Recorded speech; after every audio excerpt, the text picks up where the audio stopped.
हिमालय की ऊंचाइयों में बसता है दुनिया का एक दुर्लभ पक्षी वेस्टर्न ट्रैगोपान। अपने जीवंत रंगों और संकोची स्वभाव के साथ ये अलसाया हुआ वन्य जीवन का एक अनमोल रत्न है।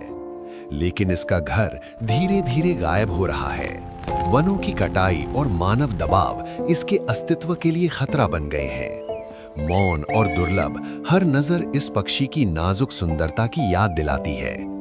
वेस्टर्न ट्रैगोपान की रक्षा करना इन पहाड़ों की जीवन संतुलन की सुरक्षा करना है, इससे पहले कि बहुत देर हो जाए।